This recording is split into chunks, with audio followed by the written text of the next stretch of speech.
আমাদের মনে অনেক প্রশ্ন আছে যে আমরা কেন বিয়ে। So guys, welcome to my channel. তো আজকে আমরা কয়েকটা ভিডিও দেখবো এবং তার ফানি, হাসি, মজাদার, ইন্টারেস্টিং কমেন্ট গুলো পড়বো। তো ভিডিওটা না টানাটানি করে পুরো ভিডিওটা দেখতে থাকো, আর এরকম ভিডিও দেখার জন্য অবশ্যই চ্যানেলটা সাবস্ক্রাইব করে রেখো। তো চলো ভিডিওটা শুরু করা যাক।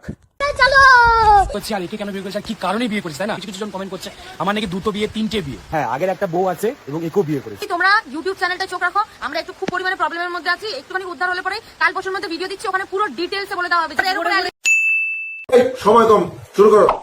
নাটক কম করো প্রিয়, তুমি যে 12 ভাতার সেটা সবাই জেনে গেছে। তেমন কিছু না, ভিউজ কমে গেছে তাই। 4 নম্বর বিয়েটা আমরা তানিয়াদির সাথে দেখতে চাই। আরো দুটো বিয়ে করো, সব ঠিক হয়ে যাবে। এদেরকে কেউ স্টার জলসাতে পাঠানোর ব্যবস্থা করো। আশীর্বাদ করলাম, জীবনে আরো বিয়ে করো। আমার বয়ফ্রেন্ড আমাকে ছেড়ে চলে গেছে, তো তাতে কি হয়েছে?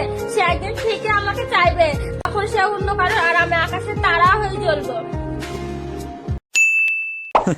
খাঁটি বাঙালি। একটু বিষ হবে কারো কাছে।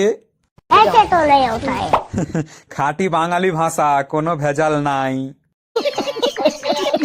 কেউ একটু বিষ খানা, আমি মরে যাই। তখন সে অন্য কারো, আর আমি আকাশে তারা হয়ে জ্বলবো। এটা শুনে আমি পুরা কেন্নে দিছি বোন।